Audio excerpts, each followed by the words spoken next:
a nós hoje, através do nosso irmão Leandro, chegue até os nossos corações. Vamos impor nossas mãos. Ave Maria, cheia de graça, o Senhor é convosco.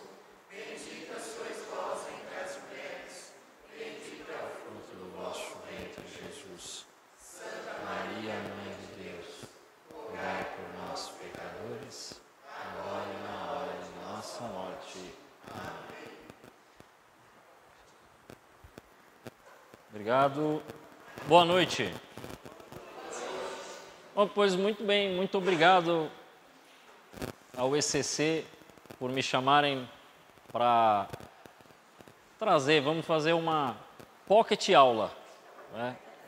É uma aula curtinha para que a gente possa entender mais ou menos como é que as coisas funcionam, né? Por muito tempo na igreja, não desde sempre, mas por um tempo, começou-se a pensar que catequese era uma escolinha apenas. É claro que tem um perfil escolar, porque tem um ensinamento, mas começou-se a tratar como se fosse algo inferior, algo que é importante, como se fosse um cursinho que você tem que fazer para ganhar um certificado. E muita gente pensava assim dentro da igreja. Mas, por algumas razões, e talvez pelos muitos cursos de alguns padres na internet, por outros irmãos muito bem formados, que também dão cursos na internet, mas dão cursos em paróquias e em outros locais, percebeu-se que o que se tem na catequese tem um efeito para a nossa salvação. Então, e recentemente eu tenho falado, né, até na internet, porque eu tenho, o pessoal que me segue sabe que eu tenho um canal na internet, né, Ascese e Catequese, e lá eu tenho falado de um problema e de uma dificuldade de pregadores. Os pregadores hoje têm dificuldade de juntar Bíblia com o catecismo, porque começam a achar que uma coisa não tem nada a ver com a outra. E é aí onde mora o problema. Então deixa eu me apresentar, quem não me conhece, meu nome é Leandro Cajado.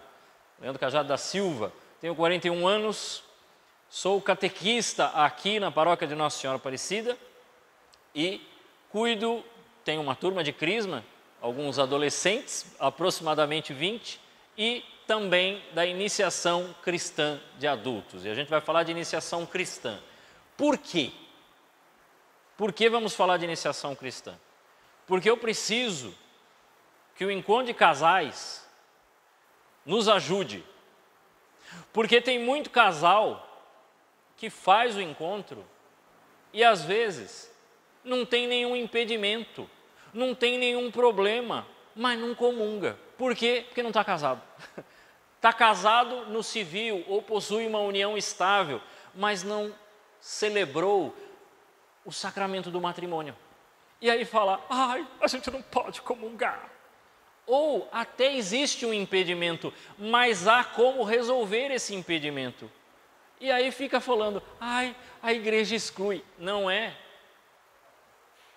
As mesmas pessoas, e todos nós dizemos, estamos no tempo da misericórdia de Deus. Só que assim como um bebê, uma criança, por exemplo, meu sobrinho tem 2 anos. Quando eu começo a brincar com ele, faço que vou pegar ele, vou pegar. O que ele faz? Ele corre para o braço do pai dele ou da mãe. E nós começamos a achar que só Deus precisa fazer. E não. A própria palavra nos ensina que nós devemos fazer a nossa parte. Esforçai-vos para entrar pela porta estreita. Então, nós precisamos fazer o esforço. A criança faz a parte dela, ela corre até o braço do pai. Ela confia plenamente quando vai até o pai, até a mãe. E nós caímos numa preguiça. E esse é o grande problema. O próprio catecismo vai dizer que é obrigação do fiel conhecer a Deus para poder amá-lo mais. A própria palavra, eu não lembro agora se é em Oséias, diz que o meu povo padece por falta de conhecimento. Aí você fala, então eu preciso conhecer? Precisa. Eu preciso entender melhor para conseguir ser salvo? Sim. Vamos lá. Já que nós estamos entre casais, os casais precisam se conhecer, né? Sim ou não? E todo dia você se surpreende, né? Cada dia é uma surpresa nova. Fala, você nunca fez isso. Eu não sabia nem que você gostava de comer isso. É umas coisas assim que você vai se surpreendendo dia após dia. Então, nós precisamos conhecer a Deus. Mas isto não é apenas um relacionamento ao qual nós nos dedicamos, e logicamente você vai precisar rezar. Mas também não apenas pela oração, porque este caminho já foi trilhado por muitos outros.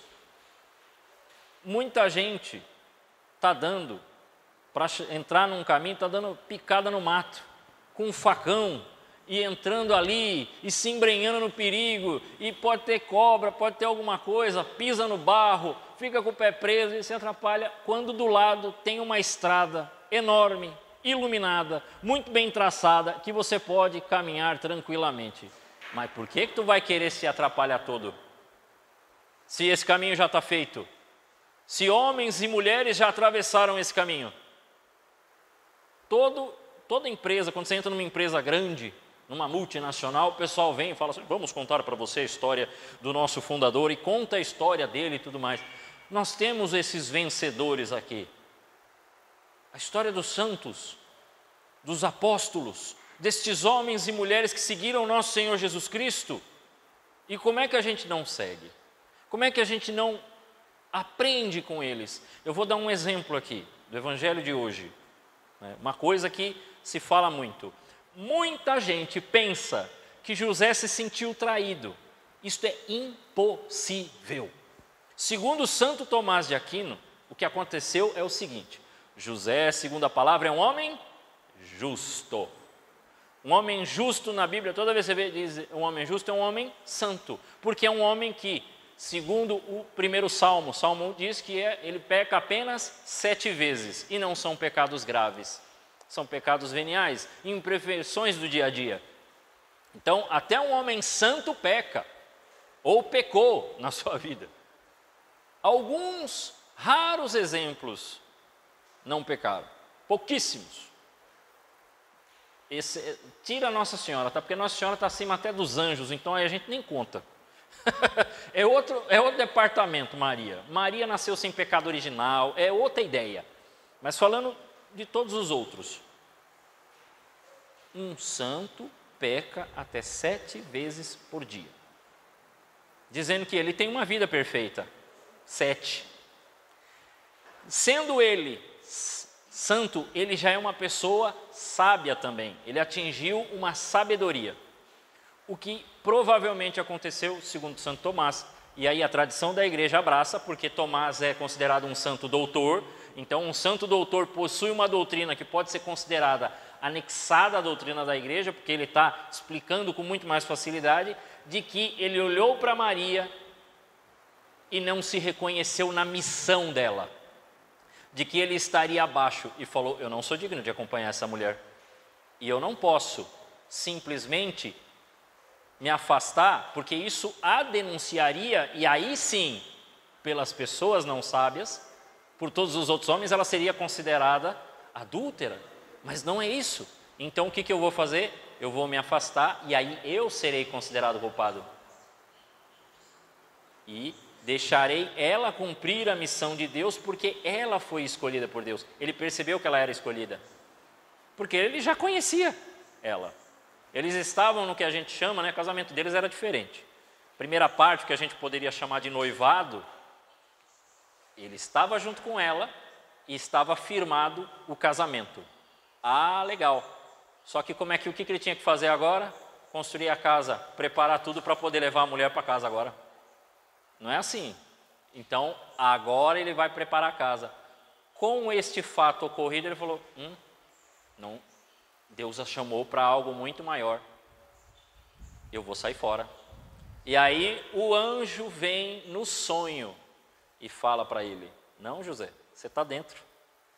Vai lá e cuide dela. Vai lá e faça o que tem que fazer. E daí ele entra na missão também.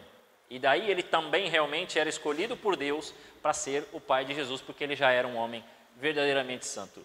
Existem brigas na tradição da igreja que dizem que ele era muito mais velho, outros que dizem que ele era tão jovem quanto Maria. Essa discussão, a igreja tende um pouco mais para uma idade mais próxima, não tanto para mais velho. Mas, se você pegar alguns livros aí, vai dizer que José era muito mais velho. Essa aí ficou uma discussão teológica, não há nada firmado. Mas o mais provável é que ele tinha a idade próxima. Então veja, como quando a gente vai aprendendo, quando você pega isso, você fala, então José é muito superior ao que eu imaginava. Um homem que é muito mais produtivo, dormindo do que eu acordado, porque ele teve 4 sonhos para proteger Jesus e Maria, e levar para lá e trazer para cá, e fugir de Herodes, e fugir da perseguição. Opa, é muito mais rico. Veja como aprender as coisas da fé aumenta, proporciona muito mais entendimento e aumenta a nossa fé. E a fé, aonde ela está localizada dentro de você? Na sua inteligência. É aí onde está localizada a sua fé.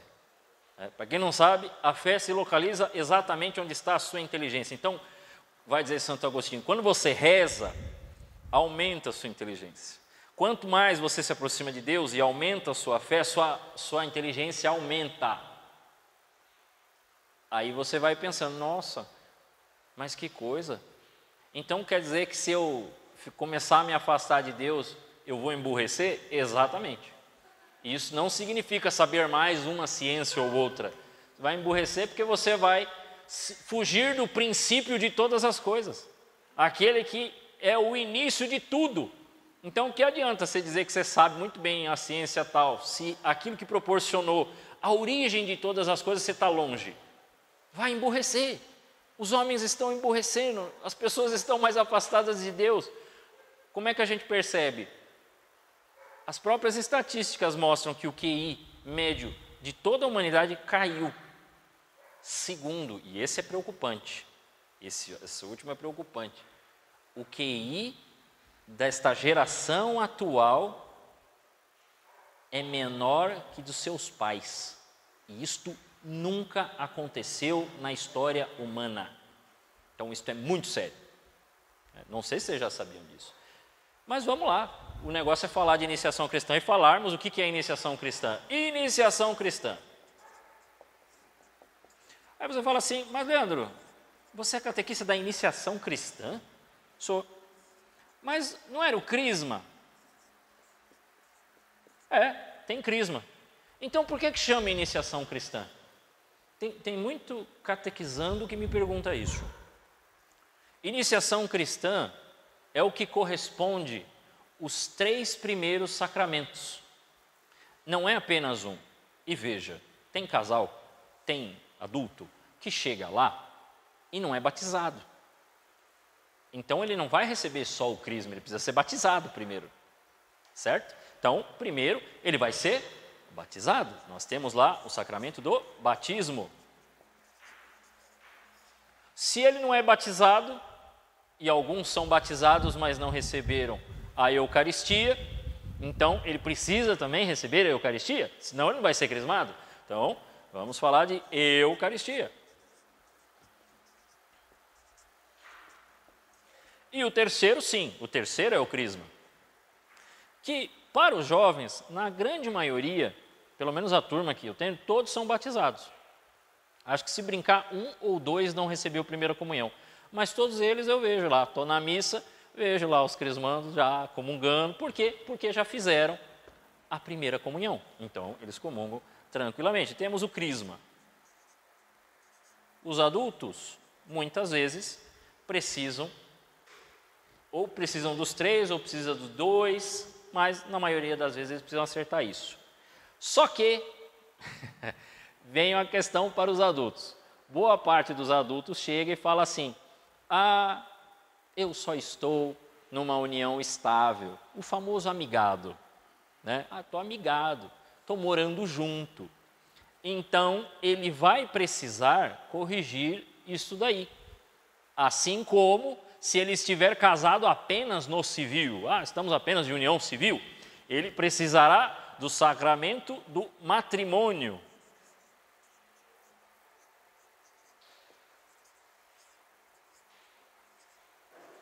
Que para quem já é casado no civil, nós damos um nome específico, que é legitimação. Ué, mas não é o sacramento do matrimônio? É. Então por que é legitimação? Porque a união dele é civil, mas ele ainda não legitimou o sacramento. Ele ainda está numa situação, podemos dizer assim, irregular dentro da igreja. Ele ainda não tornou sagrado. Eles estão casados, têm filhos, a igreja reconhece o casamento civil, inclusive indica. Para todo mundo que vai casar na igreja, ela fala assim: e o civil, você já acertou? Teve amigo meu que começou a atrasar o negócio do civil, quase não casou no religioso. Então, tem que casar no civil. Por quê? Porque senão perde os direitos civis. E a igreja não quer que você perca os direitos. Pode falar, diga.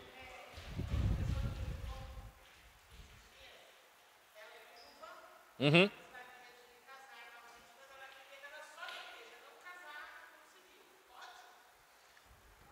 A pessoa é viúva, ela é viúva, pretende casar novamente. Só na igreja. Então, a pessoa pode casar só na igreja e não casar no civil? Pode, mas depende e precisa conversar com o padre. Entendeu? Então, algumas situações, e eu sempre indico, chegou o casal. Então, se vocês conhecerem casais aqui que estão nessas situações, vocês têm que indicar eles para fazer a catequese, iniciação cristã. A gente manda a ficha no grupo do ECC, vocês pegam, mandam para esse pessoal, o pessoal preenche a ficha e a gente começa a preparar. Porém, para decidir a questão do matrimônio, eu sempre falo, vocês peguem, vão lá, conversem com o padre. Por quê? Porque existem situações que são muito pessoais. E aí o catequista não tem como resolver. Eu vou dar um geral. Falando assim, vocês precisam legitimar, acertar isso, isso e isso, para poder corrigir, vocês poderem comungar, receber o crisma e tudo mais. Ah, legal. Então o que vocês vão fazer? Vocês vão procurar o nosso pároco e conversar com ele. Falar, nós estamos fazendo a iniciação cristã, queremos... eu sou batizado ou eu não sou batizado, né? No caso a gente tem alguns que não são. E aí o padre fala, eu vou batizar você tal dia e logo depois nós vamos celebrar a legitimação e marcam a data e acertam tudo. Isso aí é tranquilo. Vocês entenderam? Então, preciso informar isso para o pessoal. Eu já volto no matrimônio, vamos falar primeiro da iniciação cristã. Muita gente, atualmente, vocês veem que eu vou falar, porque a gente está numa situação de crise, não é só crise na igreja, é uma crise geral, crise moral, né? Que nós temos aí crises no mundo.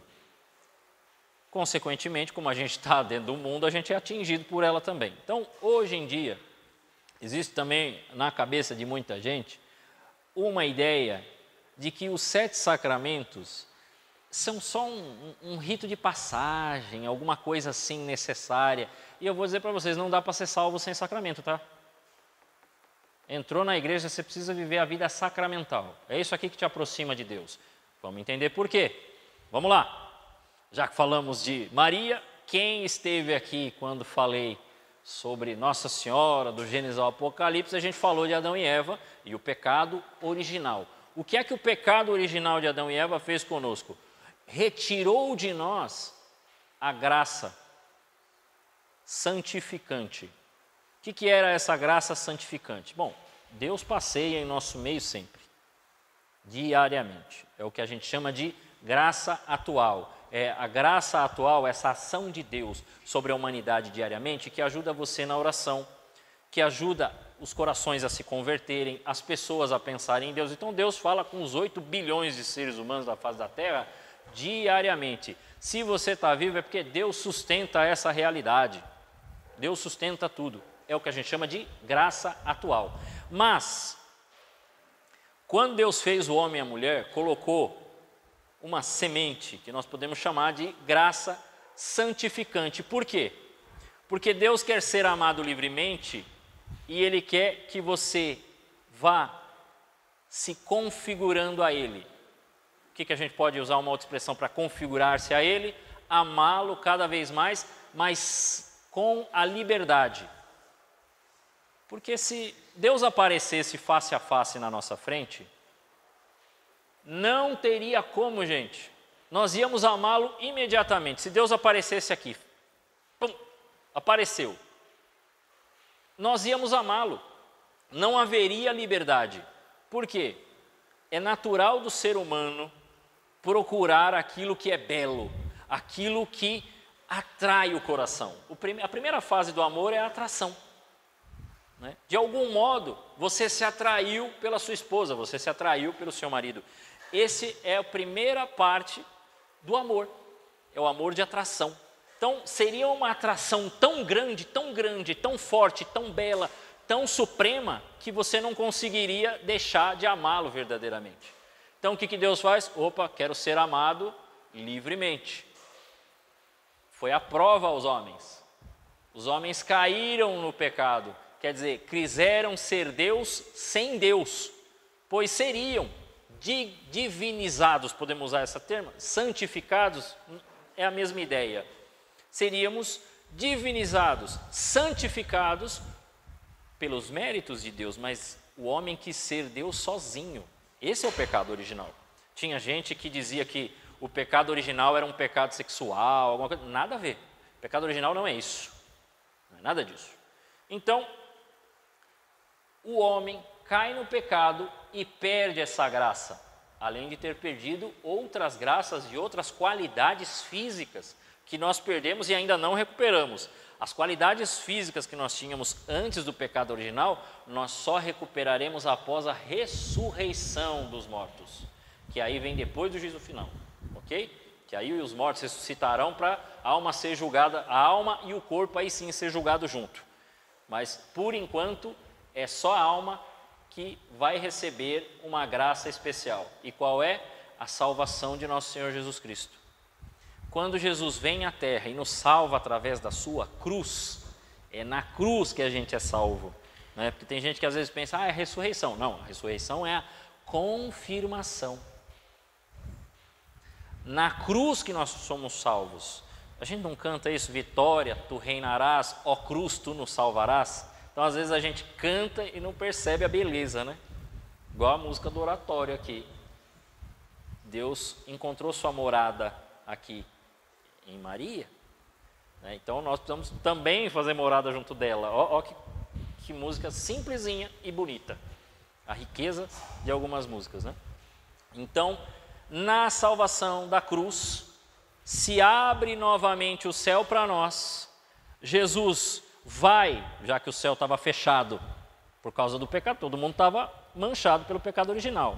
Apenas os puros verão a Deus. Mateus 5. Deus vai, Jesus vai até a mansão dos mortos, pega todos os justos, leva para o céu. Abriu o céu para nós novamente. Mas ele deixou uma missão na terra. Por quê? Porque aquilo de que nós ainda temos a liberdade para decidir e escolher por Deus, se manteve.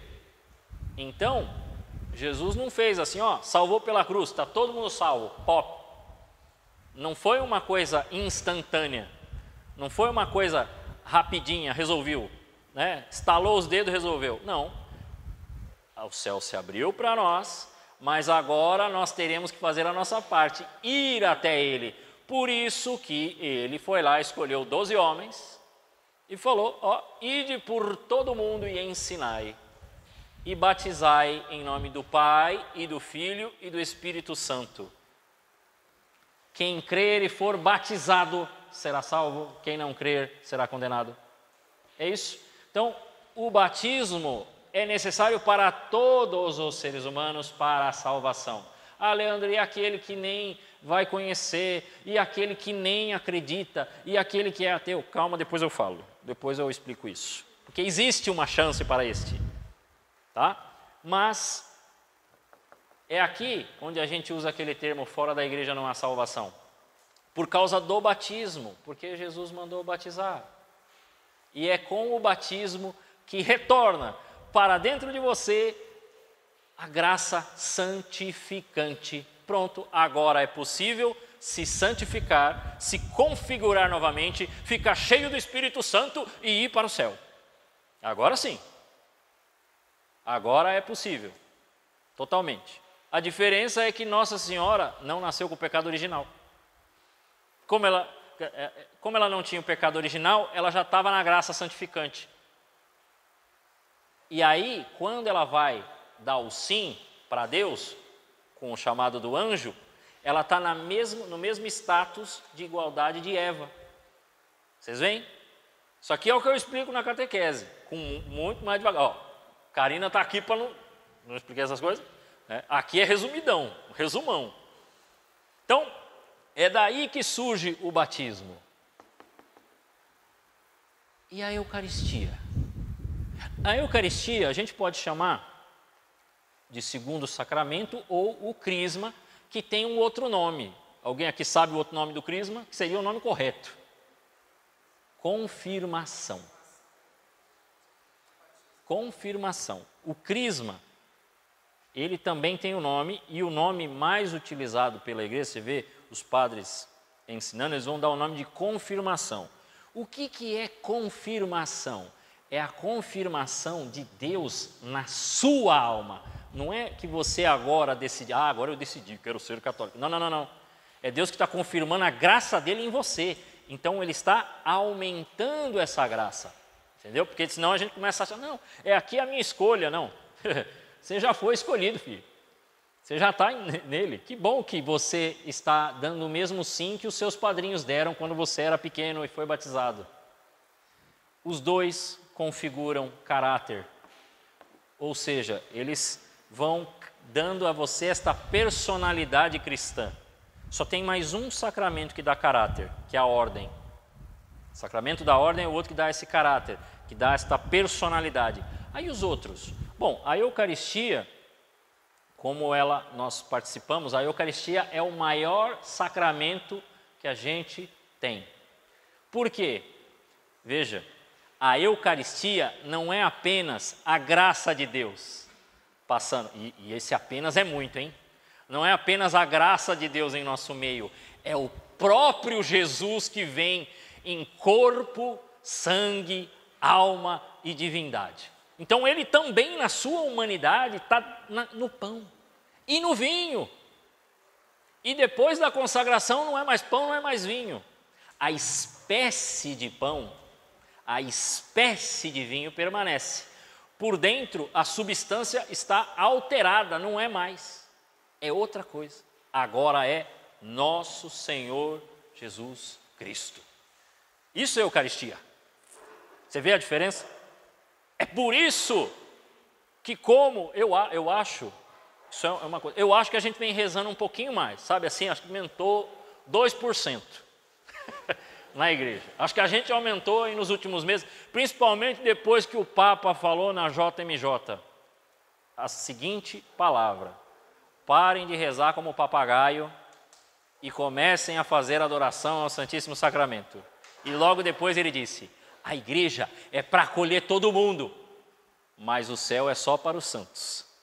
Depois disso, olha a quantidade de gente doida que está entrando e querendo atrapalhar as missas, invadindo o altar. Isto não é do nada, gente. Isto não é uma coincidência. Isso é um grito do demônio, de medo, porque ele sabe que se nós nos ajoelharmos diante da Eucaristia, ele perde. Se nós nos submetermos a Deus e o adorarmos na Eucaristia, é a derrota dele, porque nós já estaremos antecipando aquilo que vai ser no céu. Lá vai ser um grande banquete, vai ser uma grande festa, e lá estaremos todos diante do Cordeiro. Aí não mais pela fé, aí vamos ver mesmo. Não mais escondido, como diz Santo Tomás, sobre o véu do pão. Né? Porque o pão esconde. Quando você comunga, você sente gosto de pão. E se comungar nas duas espécies, sente gosto de pão e do vinho. Mas você sabe, pela fé, que não é mais pão e não é mais vinho. Mas o gosto você ainda sente, quimicamente, né? Se fizesse uma análise química. Mas, se você quiser tirar as suas dúvidas, procure na internet, escreva lá, milagre de Lanciano. Seria Lanciano, né, italiano, mas escreve Lanciano.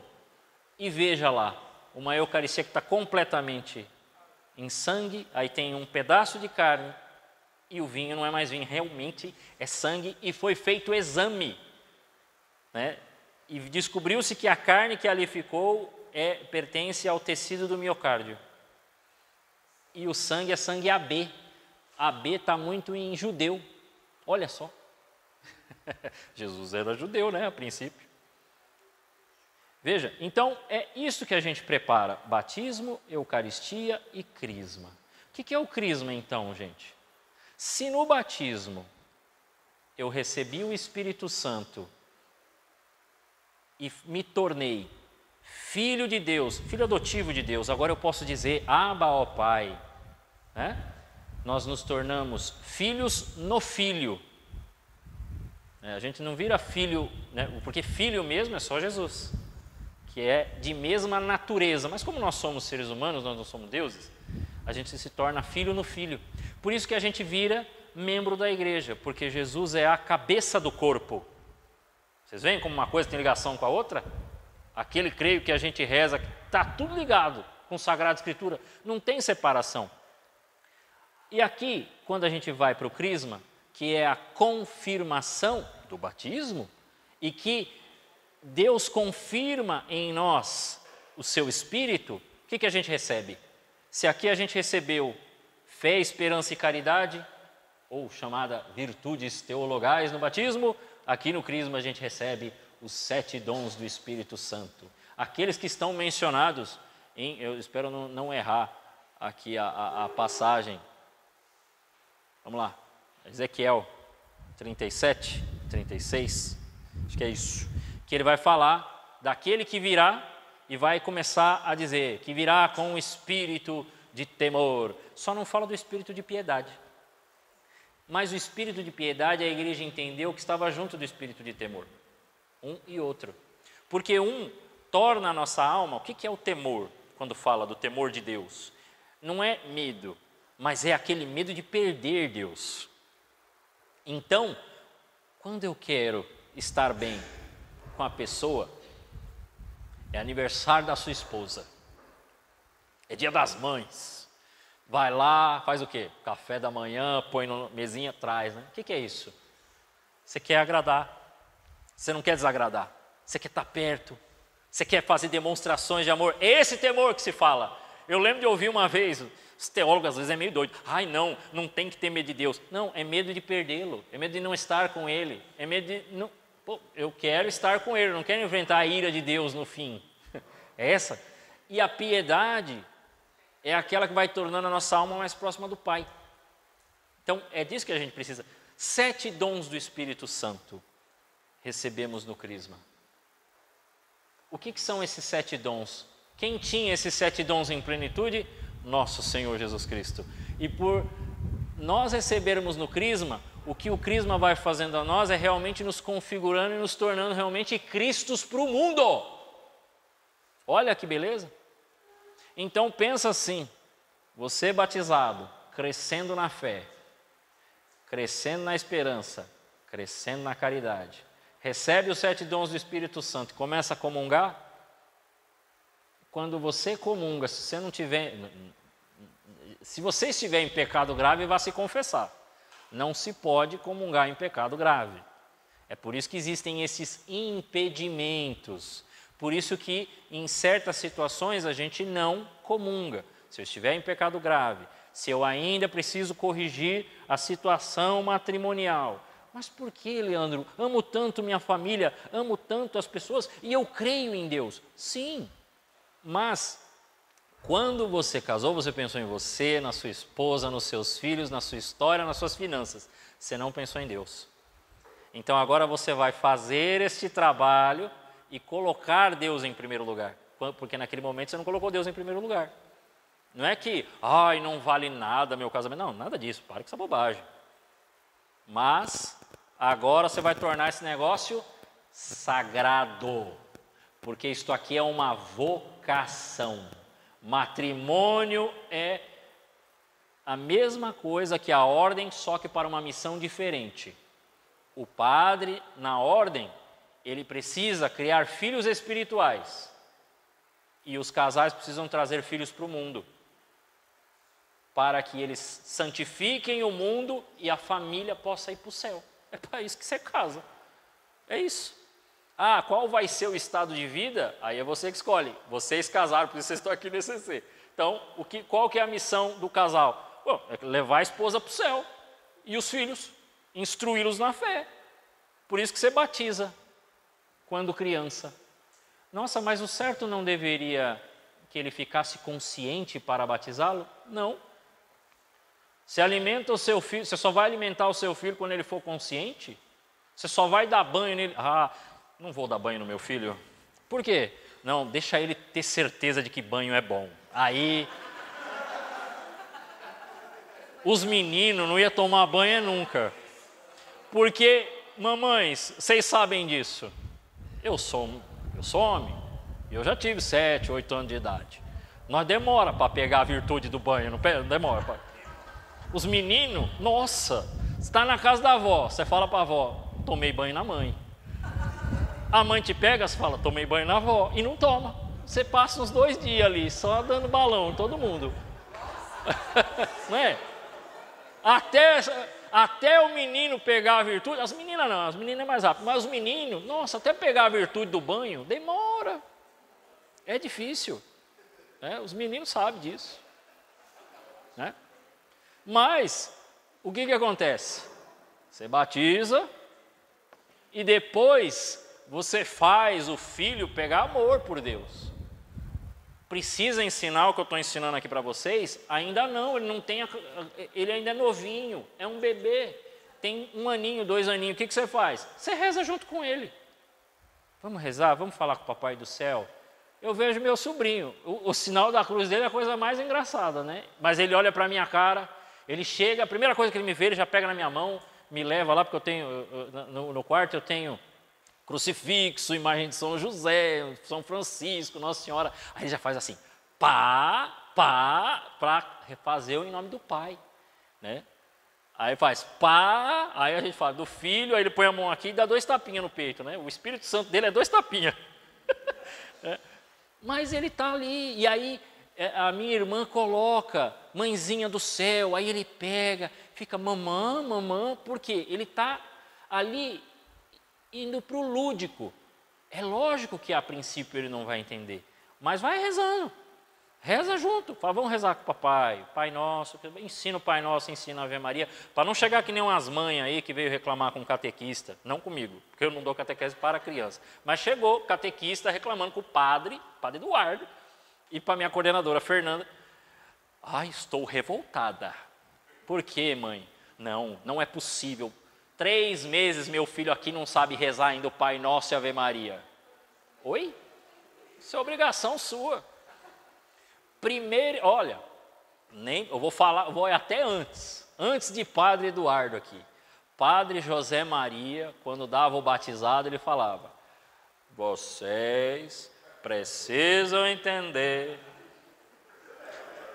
que os pais são os primeiros catequistas dos seus filhos, não é?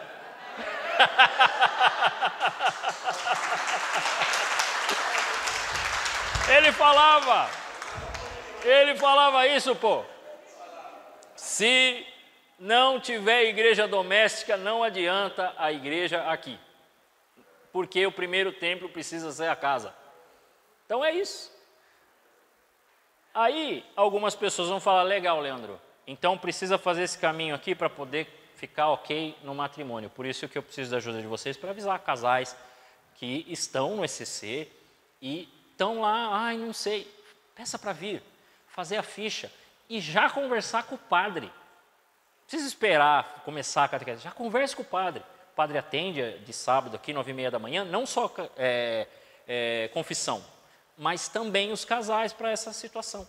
Ai, mas eu preciso batizar, então já fale com ele também, se tem essa situação. E aí faz a ficha, que todo ano a gente tem a parte do curso e depois as preparações para o crisma.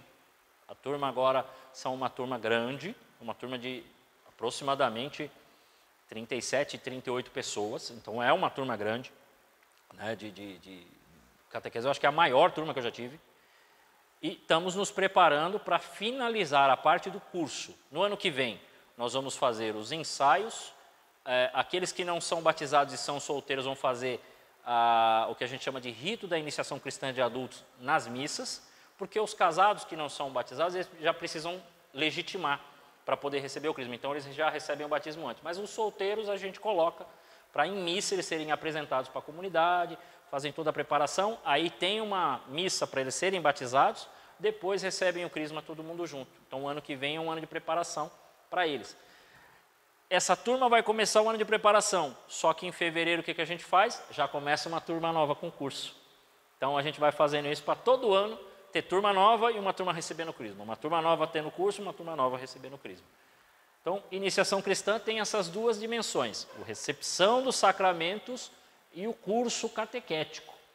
Né? Então, nesse sentido, é meio escolinha, assim, tem que aprender, tem que entender, tem que participar. Como é que eu faço para estudar, Leandro? Vamos lá. Além da Bíblia, que eu sei que vocês têm, deixa eu mostrar. Todo mundo conhece esse aqui. O Catecismo de 1992, promulgado por João Paulo II, e na época o cardeal Joseph Ratzinger era o prefeito da Congregação para a Doutrina da Fé. Ele que, os dois juntos, promulgaram o amarelão, que a gente chama, né? O Catecismo da Igreja Católica. O que é o catecismo? Ele é uma forma de concatenar tudo aquilo que a gente precisa crer. É isso. Né? O que a gente precisa crer? Está aqui, separado em 4 partes. O creio, os sacramentos, os mandamentos e a oração. São as coisas que a gente precisa saber. Porque quando a gente não sabe isso aqui, para ler a Bíblia vai ficar mais difícil. Porque se você não sabe o que você crê, quando você lê a Bíblia, você pode acabar lendo como muita gente aí fora lê. Aí começa a fazer as interpretações malucas. Aí alguns começam a ler e falam assim, Jesus não é Deus. Aí o outro fala, Maria teve outros filhos. Por quê? Porque não tem quem os instrui. Não tem aquela passagem em Atos dos Apóstolos, que o rapaz estava lá numa carruagem lendo, aí Felipe chega e fala assim, você entendeu o que está escrito aí na Escritura? Mas como é que eu posso entender se não tem ninguém que me explica? Então precisa do magistério, ou seja, da igreja dizendo para você, isso sim, isso não. Isso aqui ainda está disponível para discussão, então podemos discutir que ainda está no nível teológico. Mas depois que virou dogma, meu amigo, não tem mais o que discutir não, porque aí agora é só a fé. Mas tem um catecismo mais fácil, para leigo. Tem o compêndio daquele catecismo, mas tem esse aqui que está agora bem popular. O povo está vendendo aí. Você encontra um bem bonito, com ilustrações do Centro Dom Bosco, mas a que eu tenho é da editora Permanência, que é o Catecismo Maior de São Pio X. Diz a mesma coisa que o nosso catecismo, mas aqui é pergunta e resposta, pergunta e resposta, pergunta e resposta. Resolvido. Agora, se você quer ir para o nível hard, você fala assim, não, eu quero ouvir a igreja realmente na doutrina ali, você pode procurar esse aqui, que é o Catecismo Romano de 1566. Esse aqui está à venda também. Ele é do Catecismo de Trento. O Catecismo do Concílio de Trento, ele é conhecido como Contra-Reforma.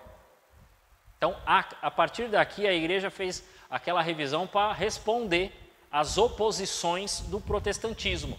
Então, aqui o negócio é a doutrina mais hardcore, porque aqui realmente é para responder. O de João Paulo II, ele é um pouco, o que o pessoal diz, mais social, porque ele está visando uma questão mais humana. Não é que não tem doutrina, hein? Tem doutrina, mas ele está tentando explicar a partir de problemas que a gente está tendo nesse momento. O problema naquela época era completamente doutrinal. Então, para se opor àquilo que Lutero começou a falar, a igreja foi firme. Então, se você quer estudar pesado, Catecismo Romano. O Catecismo de São Pio X vem na linha do Catecismo Romano, então já vai ajudar bastante. Como ele é do século passado, então nos ajuda, porque ele é mais ou menos de 1930 ali, e aí vai ajudar bastante vocês. Alguém tem mais alguma dúvida? Alguma pergunta? Casais e as pessoas. Então, temos aí, isso aqui que é a iniciação cristã. Então, quem faz o curso tem aquelas 4 partes: creio, sacramentos, mandamentos e oração. E nos sacramentos eu explico com muito mais detalhes, inclusive uma coisa que eu não vou deixar de falar aqui, sobre padrinho. Padrinhos, só para encerrar, tá? Padrinhos, seja de crisma, seja de batismo, até de matrimônio, tá? Precisa ser católico. Se você não entendeu, mas eu tenho um parente espírita. É tão legal. Eu não estou aqui para julgar o caráter da pessoa, se a pessoa é legal, se ela é genial, se ela é engraçada. Não é isso aqui. Agora pense comigo. Deixa eu ver. Hã? Se vai dar dinheiro. Diga. Pergunta. Eu queria perguntar para você o que acontece quando uma família, ela, se criou, não é que ela se criou na igreja, você viu ela ir para a igreja quando criança, você viu ela batizou, teve padrinho, batismo, recebeu eucaristia, crismou, fez tudo. Aí depois casou na igreja. Casou na igreja, realizou o matrimônio católico. Certo. Aí, por uma ação que aconteceu lá na outra igreja católica, que fulano ficou muito doente, conseguiu curar ela na igreja evangélica, todo mundo virou evangélico. E aí, eu tenho uma afilhada, que ela casou na igreja católica. Ela foi uma afilhada de matrimônio. E agora ela virou evangélica por esse motivo. Por esse motivo aí que eu estou te falando. O que acontece? O que acontece com ela? Então, bom, eu não sei o que acontece com ela e com as pessoas que, sim, que sendo católicos, que sendo católicos se convertem ou a religiões cristãs não católicas, né, a comunidades cristãs não católicas, e a gente pode estender, ou deixou de ser cristão e foi, seja espírita, muçulmano, budista, esotérico, ou qualquer uma outra, né, denominação aí que venha a se dizer. O que acontece com essas pessoas? Bom, eu não sei o que acontece com elas, mas sendo católico, a pessoa sendo católica, ela está num risco espiritual. Não posso dizer, ela está condenada, foi para o inferno, desgraçada. Não, eu não sei, porque eu não sei os corações. Tá? A gente não lê coração, a gente não lê a intenção das pessoas. Agora, espiritualmente é um risco, porque você tem tudo aqui, você tem toda a riqueza aqui. Jesus fundou a igreja. Pode ler lá, está lá em Mateus 16. E essa mesma igreja é a igreja que permaneceu e que Pedro depois foi sendo sucedido, e nós estamos até Francisco hoje. O Pedro é Francisco, ok? E que, se você olhar declarações de Santo Irineu de Lyon, eu tinha esquecido desse nome, segunda, viu? Segunda eu falei, tem alguém, era esse nome, Santo Irineu de Lyon, Santo Inácio de Antioquia, que foram tudo discípulos dos apóstolos. Eles confirmam a igreja, eles falam da continuidade do Papa, eles defendem os bispos e tudo mais, né? Os primeiros, aqueles que sucederam os apóstolos, já falavam disso, né? Eles já explicam a missa, eles já falam dos sacramentos. E foi a própria Igreja Católica que definiu que os 27 livros do Novo Testamento são esses e não outros, porque haviam outros sendo divulgados. Então, tem isto. Eles estão num risco espiritual? Estão. Ok? Isso falando dos católicos que se convertem, né? Não sei se o nome correto é conversão, mas vamos dizer assim, que muda. e aqueles que já nasceram em outro local, em outra espiritualidade. Esses, por razões, a igreja fala dessa maneira, por razões que nós não conhecemos, podem se salvar se fizerem aquilo que está na essência do homem, que é o quê? A lei natural. E na lei natural estão os 10 mandamentos. Logicamente, os 3 primeiros que tratam de Deus, para aquele que não conhece a fé, vai ser mais difícil. Por quê? Porque ele não conheceu a Deus, mas ele pode ter toda aquela vivência de honrar o pai e a mãe, não matar, consequentemente também proteger a vida, porque o 5º mandamento fala disso, não pecar contra a castidade, não roubar, não jurar falso testemunho, não desejar a mulher do próximo, não cobiçar as coisas alheias. Né? Então ele vai cumprir isso daí mediante a ética e a cultura daquilo que ele estava vivendo. Então, para um não cristão, é só se ele viver segundo essa ética. Mas e aí, o que vai acontecer com o protestante, com o muçulmano, que viveu corretamente, eticamente?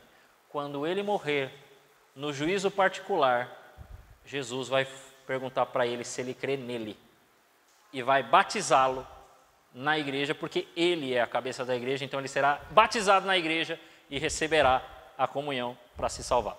É isso que vai acontecer. Então, aquelas pessoas que não se perverteram tão longe, nós rezamos por elas.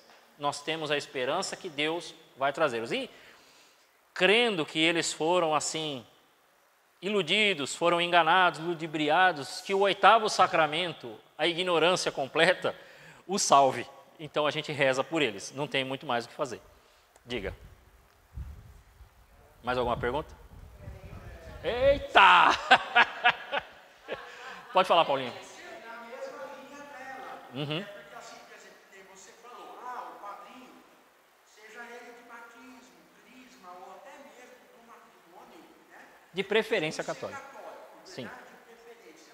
Mas e quando ele é católico, ele batizou você sendo católico, né? É o meu caso. Uhum. Quando o meu pai escolheu o casal para me batizar, me deu para batizar, eles eram católicos, Sim. até que eu cresci vendo a minha madrinha rezando 1/3 na minha casa. Uhum. E hoje ela é espírita kardecista. Não vai na igreja católica Sim. mais, mas é kardecista. Né? Então, aí eu fico meio assim, na dúvida também, se Deus queria essa misericórdia dela ou não, porque embora ela não esteja mais na igreja católica e a família dela toda indicou para esse lado aí, mas você não vê ninguém fazendo mal para ninguém. Pelo Sim. contrário, a caridade fala alto. Sim. Sim. Né? Então eu fico nessa dúvida. Então. Deus vai salvar, não vai, Jesus vai batizar na igreja que você acabou de No caso ela foi batizada. No caso ela foi batizada. Então aí o que acontece? Eu tenho caso assim. Meu padrinho de batismo hoje vai na assembleia. Não. O batismo não perde o valor. Porque o caráter que Deus colocou em você não sai. E digo mais, o batismo que ela recebeu na igreja permanece. Porque se uma pessoa fizer o caminho contrário, o cara era protestante e foi batizado na igreja protestante, quando ele vem para cá, o padre fala, dá sua certidão de batismo, deixa eu ver. Tá, tenho a certidão. Como é que foi o seu batismo? Foi com água? Foi. E o pastor falou, fulano, você é batizado em nome do Pai, do Filho e do Espírito Santo? Sim, então é válido. Um só batismo, uma só fé. Porém, aquelas igrejas que o pessoal fala assim, hoje trouxemos nosso irmão Edson, vamos estender a mão e orar para receber o batismo. Esse batismo não vale. Por quê? Porque sacramento tem matéria e forma. Qual é a matéria do batismo? Água. Teve água e teve fulano, seja batizado em nome do Pai, do Filho e do Espírito Santo, amém? Está batizado. Inclusive, nós aqui, se houver uma pessoa que nós conhecemos em risco de morte, e o cara não foi batizado, você fala assim, você quer receber Jesus? Pode usar igual os irmãozinhos falam, quer receber Jesus, meu irmão? E ele falar, quer, você pega a água e batiza ele, em nome do Pai, do Filho e do Espírito Santo, com água, você batiza, tá bom? Então, agora, o cara saiu da igreja, mas ele foi batizado, tá lá o sinal do batismo. O que nós fazemos aqui? Nós rezamos para que Deus tenha misericórdia. Eu sei o que vai acontecer? Não. Eu tenho que ficar julgando, dizendo, ai, todos os desgraçados. Não. Da minha parte não pode sair o mal. Porque é o que o Paulinho disse. Esta pessoa tem um bom caráter, é um bom trabalhador, é uma pessoa caridosa no dia a dia, ajuda pessoas. Então, peraí, Senhor, não olhai o mal, olhai o bem. E eu rezo por ela. Agora, se eu ficar assim, desgraçado, está condenado, porcaria, tá vendo? Vai para o inferno. Não, não cabe a nós fazer isso, tá? A nós cabe a oração. Existe um risco espiritual? Existe, mas aí o risco espiritual é até para nós. Da pessoa. O risco espiritual é até para nós mesmo, né? Se a gente não se emendar, nós estamos no risco também. E pior, porque aí se a gente não se salvar, nós vamos acabar cumprindo o que o povo fala aí, que os católicos é tudo hipócrita, que fica falando aí, condenando tudo e tal, e não faz nada. Olha aí que terrível. Já pensou, tendo eu pregado o evangelho, ver os outros se salvarem e eu me perder? Esse era o medo de Paulo. Olha aí, ó. Paulo tinha medo, imagina eu. Não tem mais uma pergunta? Pode falar.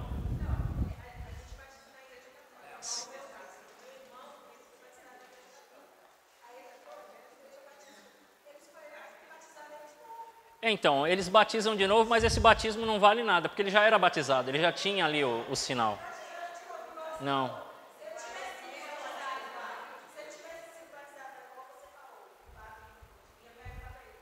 Sim. Sim, porque lá é com água. Lá é com água e batiza em nome do Pai, do Filho e do Espírito Santo. E aí vem um detalhe interessante. Vocês já perceberam que eles falam Santíssima Trindade? Eles não são só a Bíblia? Cadê Santíssima Trindade na Bíblia? Onde é que está a palavra Santíssima Trindade? Não está. Sabe de onde vem isso? Da tradição da igreja. E eles usam a palavra Santíssima Trindade. Sim. E nós que não somos humildes. Você vê? Você vê?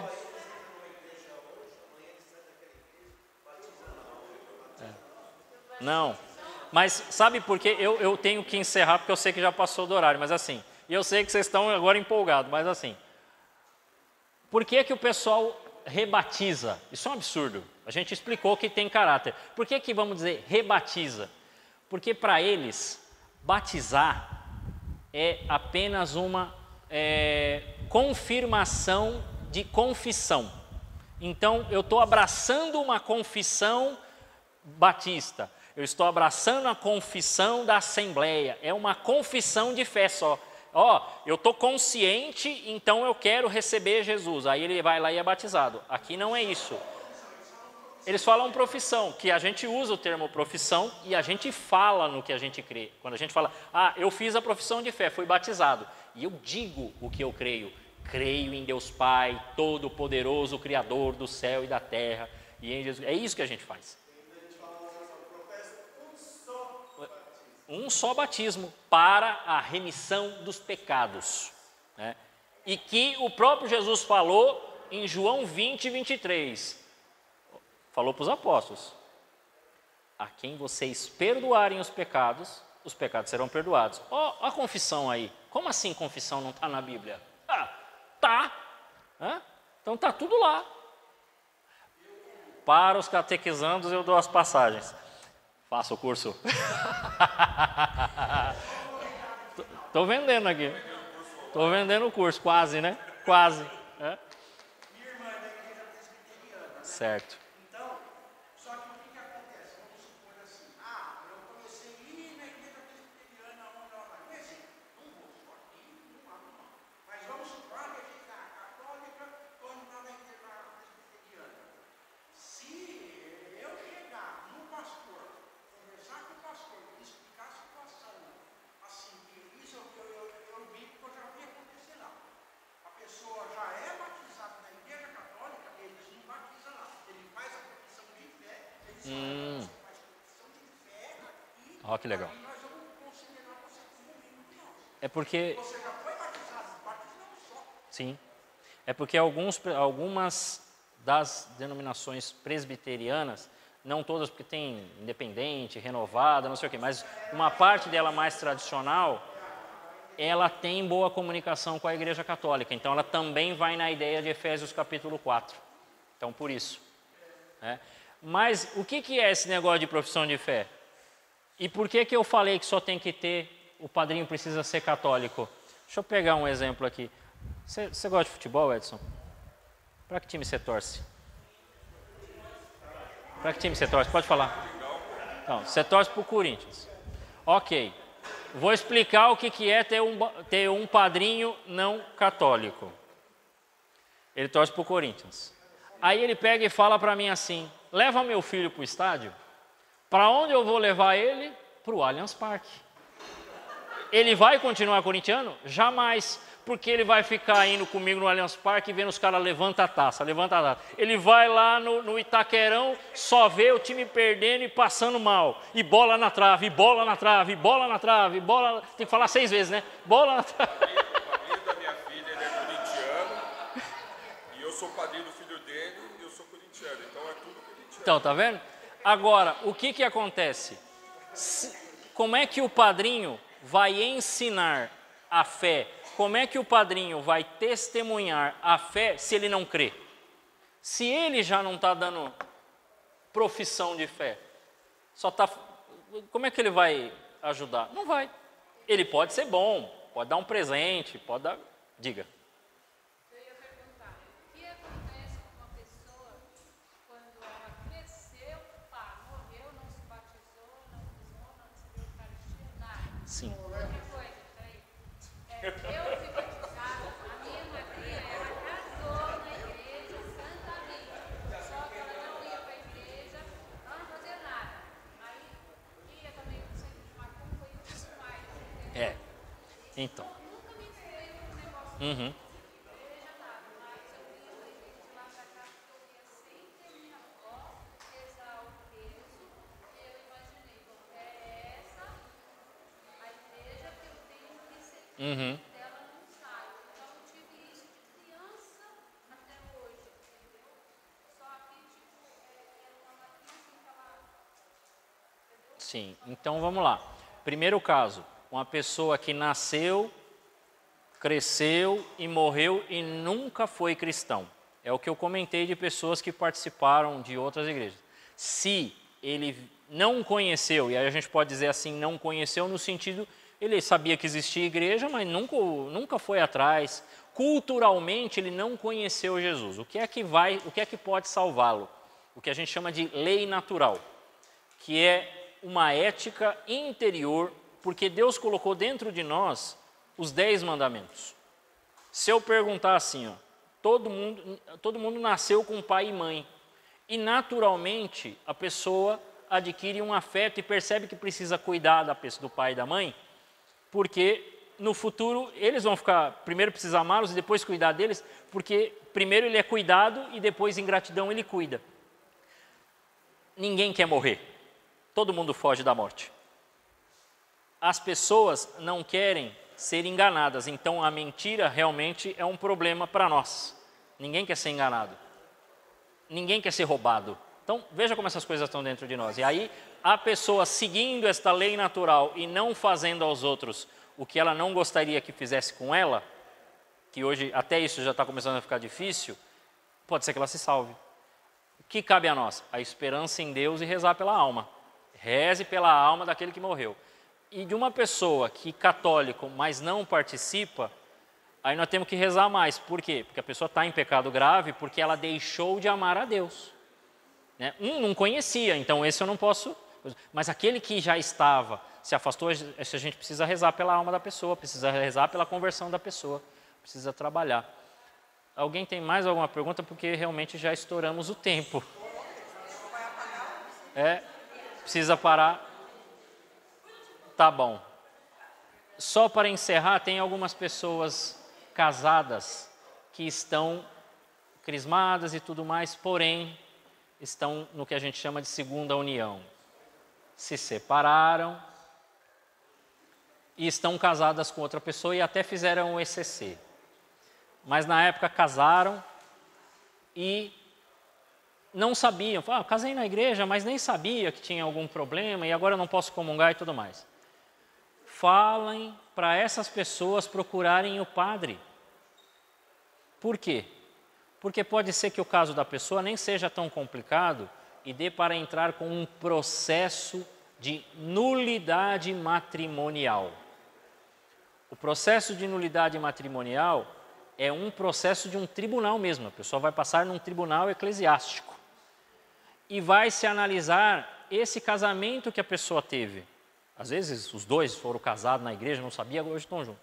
Os dois cada um vai entrar com o seu processo, vai informar a ex-mulher, o ex-marido, e vão entrar com esse processo junto à cúria diocesana, e por isso primeiro se fala com o padre aqui, para explicar o caso, para o padre ver se é procedente, e indicar para que a pessoa vá e faça esse processo. É importantíssimo. Eu não sei se todo mundo já conhece o canal lá, pode procurar, tem um vídeo meu de 1 hora explicando isso, porque eu passei por esse processo. Minha ex-mulher pediu separação, a gente se separou, ela entrou com o processo de nulidade, ela entrou, não fui eu nem eu. Ela se separou, a gente separou no papel e ela entrou com o processo de nulidade. Passamos 1 ano e pouco, 1 ano e meio, lá indo, vai, testemunho e tal, escreve a história, o que aconteceu. O tribunal considerou procedente e deu como afirmativo. Hoje, eu não sou casado. O pessoal pergunta, até brinco, não, casado era o Leandro do Multiverso. Eu estou solteiro. Então, procure lá. Então, se vocês quiserem, vou deixar marcado aqui o nome, mas o pessoal tem aí. Chama Ascese e Catequese. Tem um vídeo lá de 1 hora, que eu explico ponto a ponto disso aqui e na prática como é que faz, como é que vai, com quem que fala, depois como é que vai, para onde vai e inclusive o valor, que não é um valor barato, mas se vale o sacrifício, se vale o amor, se quer estar na unção, também precisa entender que ali tem pessoas trabalhando, né? São advogados mesmo, tem advogado, tem juiz, o negócio é bem burocrático. Tá bom? Espero... Não, se for só, me separei no civil. Civil não tem...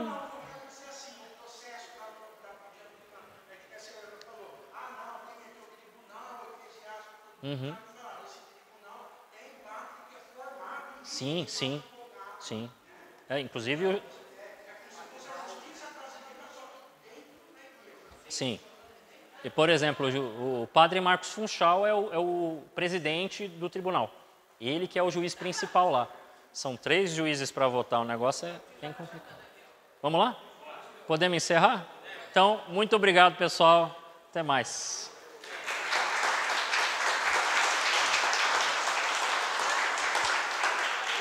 E que Deus os guarde. Amém, pessoal. Bom, gente, fica nosso agradecimento aqui ao Leandro, né? Mais uma vez. Leandro, que Deus abençoe em nome de Jesus. Obrigado.